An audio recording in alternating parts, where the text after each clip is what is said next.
Hello, I'm Terry Kolath. I'm here today with Queenie, the archivist of the Captiva Historical Society. And we have a wonderful new partnership blooming here starting this summer. We're going to be looking at DVDs that the Historical Society has made so that we can all capture the history of the island right down the road. Thanks for joining me, Queenie. Thanks so much for having me, Terry. It's such a pleasure. Christy Anders from the Sanibel Captiva Conservation Foundation introduced us after one of her lectures and said, you should look at some of these DVDs. And I was just so impressed. And I thought, let's bring these to our residents. Well, we've been really lucky to have Christy on our board of directors for years. And so I'm glad she made the connection. It's a great place for us to be here. It does. Now, we say that you're Queenie, the archivist. What does an archivist do? Tell us a minute about that. Well, I started with the Captiva Island Historical Society because my husband, Dave Jensen, is one of the founding directors, and so I built the interest that way. I was their administrative assistant for years, and then just last year morphed into the archivist.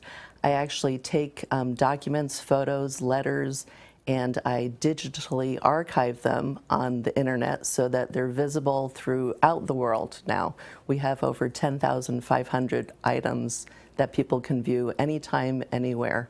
That is just fabulous, and I appreciate it on many levels, Queenie. First of all, what a wonderful use of technology. And second of all, how else would we know about the richness of that island and what it means to a lot of people for a lot of purposes? Well, can I tell you a little bit about how the Historical Society began? Sure.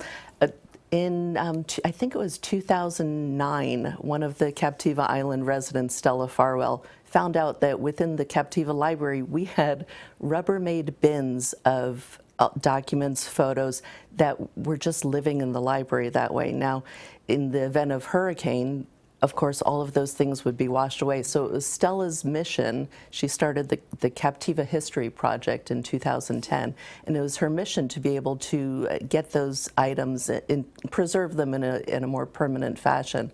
The Captiva History Project morphed into the Captiva Island Historical Society in 2011. And while we started archiving items right away, it wasn't until about 2 years ago that we actually thought that we should share them with the public. Little steps at a time is really what's made our historical society grow into the great thing that it is today. What are we talking about year-wise, date-wise? When does all this begin? Gosh, we have items that go back, I believe, to 1908. And, you know, they're copies of deeds, and I think we have some journal writing from 1911. It's just definitely worth people going to the Captiva Island Historical Society.org website. It's very easy to access our archives through that. And how important it is to preserve that information. I'm so blessed to have a 90-year-old mother and an 11-year-old granddaughter, and to hear her ask her great-grandmother about how things used to be, and to think that your historical society is providing memories like that for people. This is a living tribute to the people of Captiva Island and the surrounding area too. And we have the great opportunity to be able, for our documentary series, to be able to interview some of the old timers. And it's interesting, when I first moved to Captiva 25 years ago, those old timers, I realize, are my age now. So it's been a neat trip. Now, Queenie, we're getting to volume 3 of our Captiva Memories. This one, By the Sea, just the sound of it sounds so relaxing and peaceful. It really is. And what I'm really looking forward to our audience enjoying that day is the chance to get to know the neighbors that I've gotten to know over the years on Captiva Island.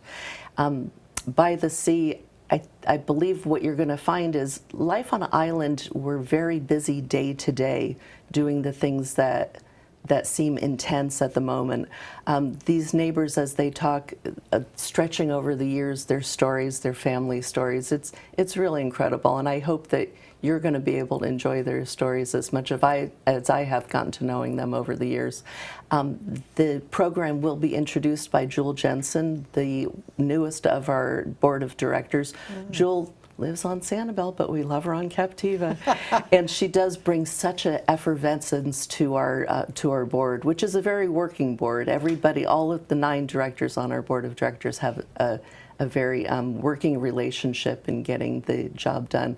By the Sea is sure to entertain, and I'm looking forward to your audience enjoying that. Thank you. And by the sea, an island, I mean, that is a totally different lifestyle, isn't it? Oh, it certainly is. As I mentioned, you're very busy day to day taking care of the ever-changing things. We often tell our guests that you can go out, when they ask is shelling good, you can go out and find a lot of shells, and then 20 minutes later, none, and an hour later, a lot of them again. We have some neat voices from the past also, not just the video archives on this film, but they're voices from the past that we had audio recorded many years ago. So it's a trip back in time.